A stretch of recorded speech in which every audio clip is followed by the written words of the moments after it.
대한민국 근현대사를 성경적 세계관으로 알리고 전하는 대한역사문화원의 한국근현대사 바로 알기 특강입니다. 건국의 걸림돌, 공산폭동. 지난 시간 1948년 4월 3일에 일어난 제주 4.3 사건은 항쟁도 국가폭력도 아닌 50 총선거를 무산시켜 대한민국 건국을 방해할 목적으로 일으킨 공산폭동이며 무장 반란이라고 했습니다. 하지만 현재 4.3 사건은 폭동을 일으킨 가해자가 피해자로 폭도와 맞서 대한민국을 수호한 군인과 경찰은 가해자로 완전히 뒤바뀐 상태입니다. 오늘은 4.3 사건 역사 왜곡의 전말을 살펴보려고 합니다. 4.3 사건 역사 왜곡은 어떻게, 어디에서 시작되었을까요?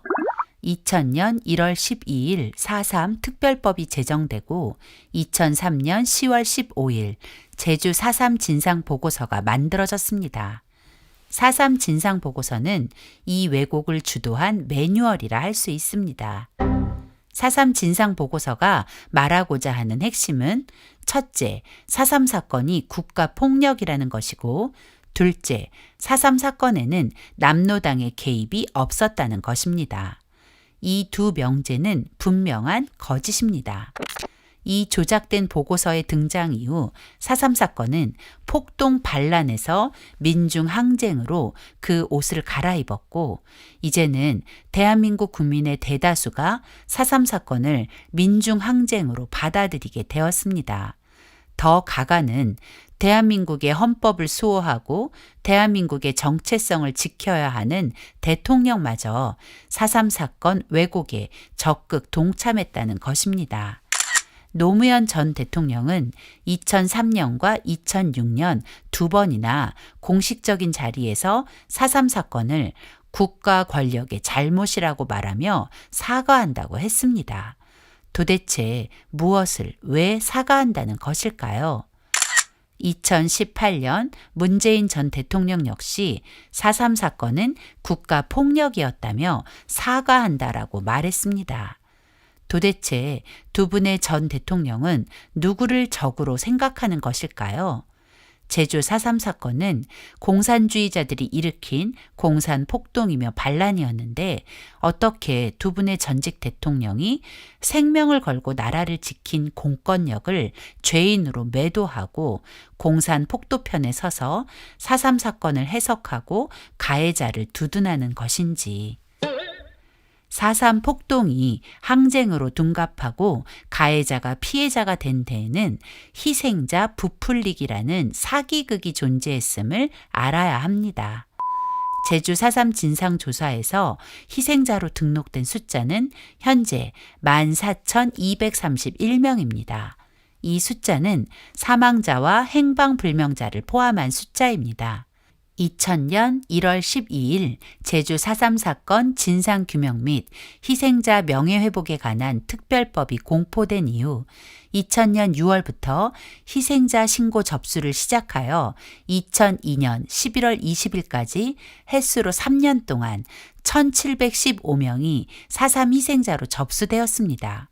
생각보다 턱없이 적은 수에 놀란 노무현 정부는 이 희생자 숫자를 인정하지 않고 희생자 접수 기간을 2014년 5월 24일까지 약 12년을 연장하여 4.3 희생자 추가 신고를 받은 끝에 14,231명이라는 숫자가 나오게 된 것입니다. 12년을 연장하여 14,231명이라는 숫자가 나오게 되기까지 어떤 일이 있었던 것일까요? 역사 왜곡을 주도하는 4.3위원회 입장에서는 1715명이라는 숫자로는 역사를 뒤집을 수 없다는 것에 위기의식을 느꼈고 12년 동안 희생자 신고를 독려하여 지역별로 희생자 접수 할당량을 지시한 것입니다.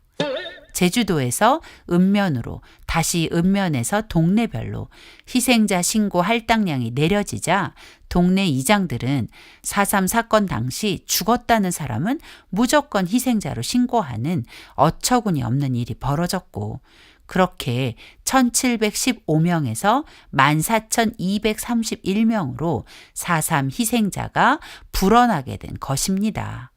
즉, 4.3 사건 당시 병에 걸려 죽거나 사고로 죽어도 이사를 가도 하물며 그들이 폭도였다 해도 죽기만 하면 희생자 명단에 들어갔다는 뜻입니다. 그러다 보니 가해자와 그 가족들이 희생자로 둔갑하고 4.3 사건과 무관한 사람도 4.3 사건의 희생자가 된 것입니다.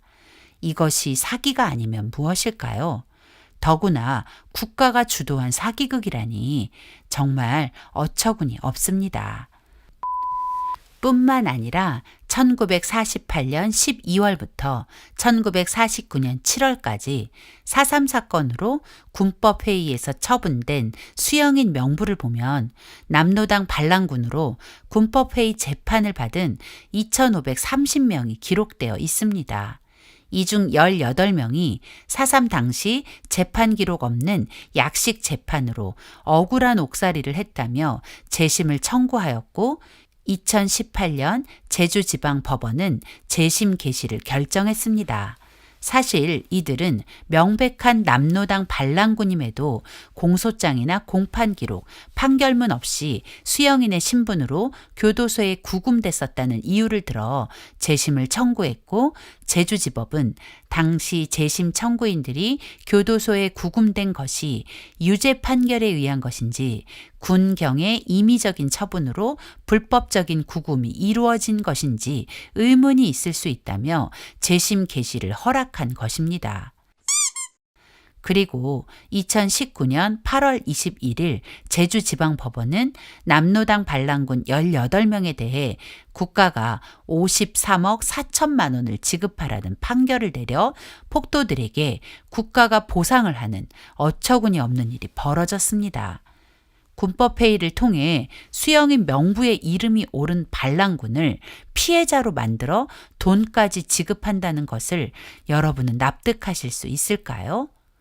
반면에 반란을 수습한 사람들에게는 학살자라는 억울한 누명을 씌우는 지경에까지 이르렀습니다. 4.3 사건 당시 수습 임무를 맡고 조선경비대 11연대장으로 1948년 5월 6일 제주에 부임한 박진경 대령은 일반 주민들을 남로당 무장세력과 떼어놓는 선무 작업에 주력했습니다. 4.3 사건 초기 많은 주민이 여러 상황에 떠밀려 한라산으로 들어간 상태였고 폭도들 역시 한라산 자락에 숨어 군경과 대치하는 상태였습니다. 폭도들이 일반 주민과 섞여 있는 상태에서 폭도 소탕은 불가능한 것이었습니다. 그래서 박대령은 폭도들의 토벌보다는 입산한 주민들의 하산 작전에 중심을 두고 주민들을 남로당 무장 세력과 분리해 일반 주민 구출에 힘을 다했습니다. 박대령의 이런 시도로 폭도들의 입지가 좁아지자 남로당은 문상길 중위에게 박대령 암살을 지시했고 박진경 대령은 6월 18일 새벽 남로당 프락치 문상길 중위에 의해 목숨을 잃게 되었습니다. 그런데 현재 대한민국 정부 수립을 방해한 남로당 무장 세력과 싸우다 암살당한 박진경 대령은 학살 주동자로 몰려 비난받는 상황에 처해 있습니다. 박대령 암살범들은 재판 과정에서 박대령의 30만 도민에 대한 무자비한 작전 공격에 불만을 갖지 않을 수 없었다고 주장하지만 그것은 명백한 거짓입니다. 박진경 대령은 양민을 학살한 게 아니라 죽음에서 구출하려 했던 것이니까요. 하지만 한번 기울어진 역사는 박진경 대령을 학살자로 만들어버렸습니다. 그 결과 제주도 충원 묘지에 있었던 박진경 대령의 추모비가 찾기도 어려운 도로변 외딴 곳으로 옮겨졌고 역사의 감옥에 가두다라는 제목의 철창 감옥을 만들어서 박진경 대령의 명예를 훼손하고 있습니다. 반면 박대령을 암살한 암살범 문상길 중위는 영웅으로 만들어버리는 치밀한 역사 왜곡이 지금도 계속되고 있습니다.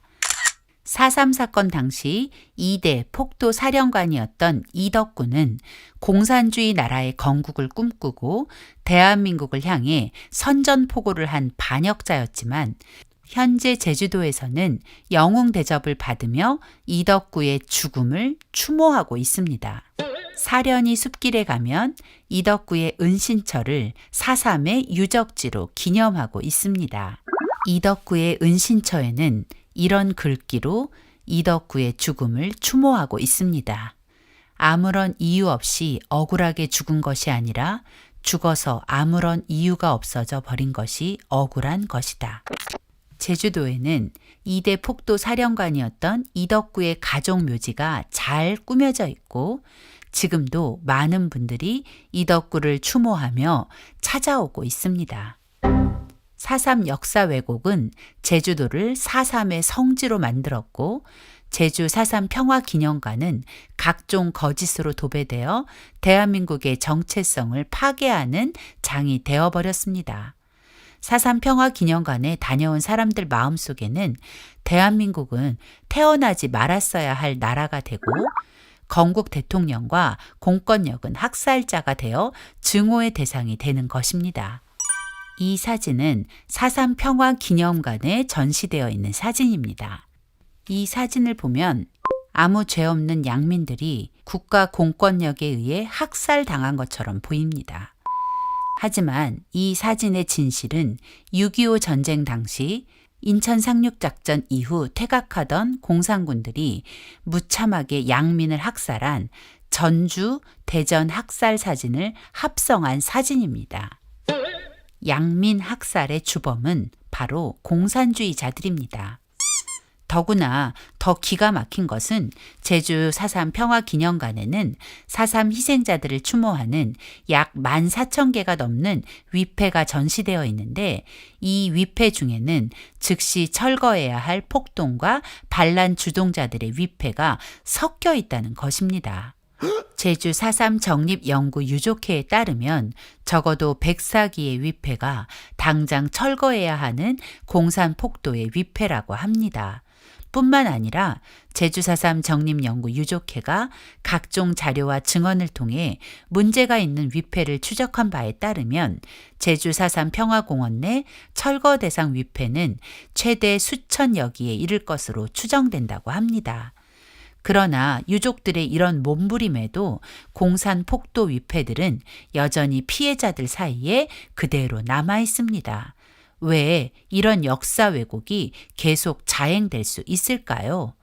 바로 돈 때문입니다. 성경은 우리에게 이렇게 말합니다. 그들은 뇌물로 인하여 악인을 의롭다 하고 의인에게서 그 의를 빼앗는도다. 지금 대한민국에서 바로 성경이 말하는 그 일이 벌어지고 있는 것입니다. 가해자의 가족들은 무엇이 진실인지 알고 있으리라 생각합니다. 하지만 대한민국은 돈 때문에 악인과 의인을 바꾸어 버린 것입니다. 우리는 이제 누구든지 악으로 선을 갚으면 악이 그 집을 떠나지 아니하리라고 경고한 잠언 17장 13절 말씀에 귀 기울여야 합니다. 만약 우리가 선과 악을 뒤집은 채 묵인한다면 그 악이 대한민국을 떠나지 않을 것이고 우리의 미래는 암흑 그 자체가 될 것이기 때문입니다. 현재 4.3 사건 역사 왜곡으로 제주도는 다크투어의 성지가 되어버렸습니다.